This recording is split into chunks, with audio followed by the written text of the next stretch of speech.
Back to my channel tech which and fun. और मैं आ गया हूँ आपके लिए नई वीडियो लेके, जो कि है apparent weight of a man. जो आपका ये जो लेक्चर है, ये लेक्चर 4 नहीं, ये लेक्चर 5 होगा। ठीक है।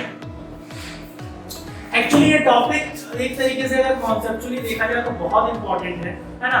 क्योंकि इसमें आपको पता चल जाता है कि सच में आप कितने भारी हो या आप कितने हल्के हो। ठीक है, जोक्स अपार्ट। अच्छा, यहाँ पे एपरेंट वर्ड का मतलब होता है कि जो वेट हम मेजर करते हैं वेइंग मशीन से, वो होता क्या है, वो चेंज होता रहता है। ठीक है। अब कैसे चेंज होता रहता है ये मैं आपको प्रूफ करके दिखाऊंगा, बस ये चीज आपको जाननी है। तो गाइस, अगर आप मान लीजिए कि अगर आप किसी वेइंग मशीन में आप वेट अपना मेजर कर रहे हो, तो इस धोखे में मत रहिएगा कि वो आपका रियल वेट है। ठीक है, वो आपका रियल वेट नहीं है, वो आपका वेट है तब जब आप रुके हुए हो। ठीक है। अगर आप मूव करोगे तो आई एम श्योर कि आपका वेट जो है वो चेंज होता रहेगा। इसी को मैं प्रूफ करने आज जाऊंगा, है ना? एक्चुअली जाऊंगा नहीं, सॉरी। इसी को मैं आपको ये प्रूफ करके दिखाऊंगा। मान लो आप वेइंग मशीन पे हो, तो जाहिर सी बात है वेइंग मशीन पे आपका जो डाउनवर्ड फोर्स आएगा वो आएगा mg, और ये वेइंग मशीन आपकी बॉडी पे लगाएगी रिएक्शन, तो जो आपका वेट आएगा r mg आएगा। यही वेट जो होता है इसको हम कहते हैं एपरेंट वेट, यानी where r means the apparent weight of an object. ठीक है। अब जब आप खड़े हो वेइंग मशीन पे, तो ये r जो है ये आपका रियल वेट के हिसाब से आ जाएगा, जो आपका रियल वेट होता है mg। ठीक है। लेकिन जब बॉडी मूव करेगी तो यही r जो है वो चेंज होता रहेगा। इसका मतलब आपका वेट हमेशा कांस्टेंट नहीं होता है, ये भी प्रूव हो गया। ठीक है। तो इसको मैं प्रूव करने जा रहा हूं।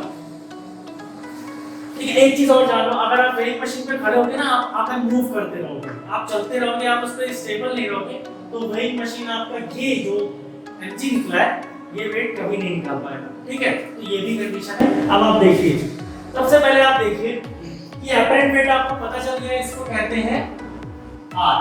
ठीक है, एपरेंट वेट को हम r कहते हैं। ठीक है।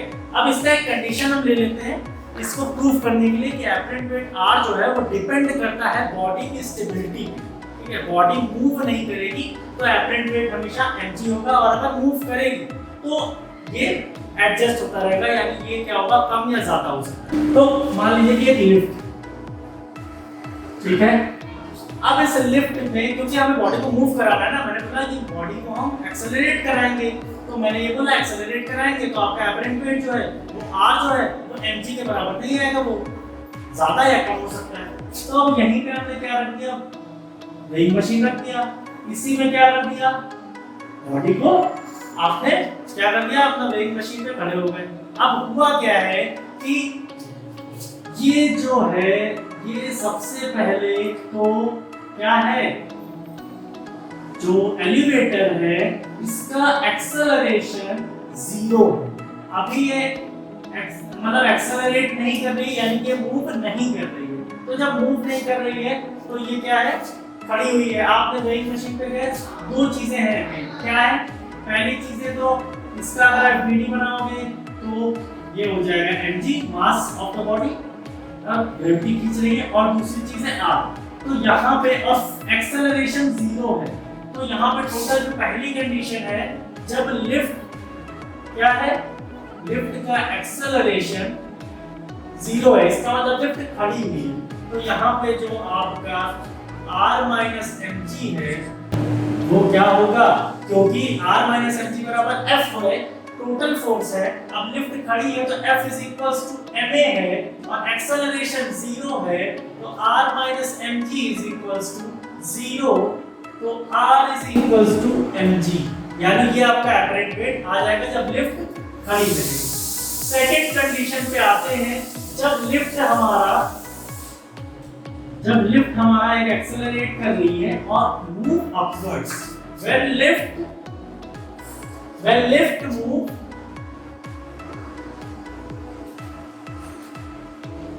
upwards with acceleration a, ठीक है, a एक्सेलरेशन से ऊपर जा रही है, तो जाहिर सी बात है आपका रिएक्शन तो जो आप एफबीडी बनाओगे ऑब्जेक्ट का आपका एफबीडी यही बनेगा, लेकिन ओवरऑल बॉडी जो है मूव कर रही ऊपर, ठीक है, लिफ्ट के साथ साथ। तो आप ये देख रहे हो कि जो हमारा आप जब ऊपर जा रहे हो जिसमें मतलब r इज ग्रेटर, तो r minus mg is equal to ऊपर जा रहे तो ma।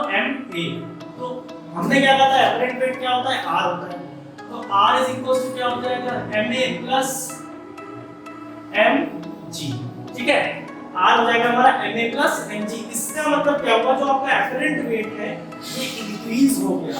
और आपको मैं ये मतलब महसूस भी करवा सकता हूँ कि कभी भी आप लिफ्ट पे जाओ, है ना, आप कभी भी लिफ्ट पे जाओगे, एक्चुअली बहुत डिस्टर्बेंस हो रहा होगा बैकग्राउंड में, बट आप please you should concentrate here. तो अगर आप ऐसे झूला झूल रहे हो तो जाइंट व्हील वाला होता है, जब जाइंट व्हील ऊपर जाता है तो आपको लग रहा होता है कि आप भारी हो गए, ठीक है, या लिफ्ट जब ऊपर जाती है तो आपको लग रहा होता है कि आप भारी हो गए।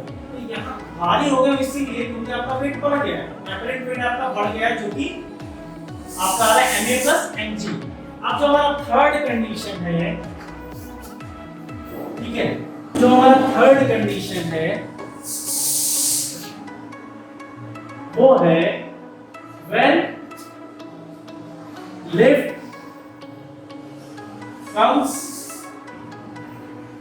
downward, एक्सेलरेशन a के साथ। अब लिफ्ट नीचे आ रही, तो अब लिफ्ट नीचे आ रही, जाहिर सी बात है आपका एफबीडी एक्सेलरेशन नीचे हो जाएगा, तो जो बड़ा है वो है mg, तो हो जाएगा mg minus r is equals to ma। r को उधर लेके जाओ तो हो जाएगा mg minus ma। This will be your apparent wait. अब जब नीचे जाओगे तो आपका वेट आपको लगेगा कम, ठीक है, आप जब झूला जब जाइंट व्हील में जाओ ऊपर से जब नीचे आते हो तो आप लगता है आप उड़ रहे हो, क्यों? बिकॉज आपका एपरेंट वेट क्या हो गया, कम हो गया, या फील करना आपको लगेगा कि आप हल्के हो गए। This is the third equation, ठीक है। अब जो लास्ट है ये आपका बहुत ही इंपॉर्टेंट कॉन्सेप्ट है, आपने फ्री फॉल के बारे में पढ़ा होगा। फ्री फॉल का मतलब समझ रहे हो?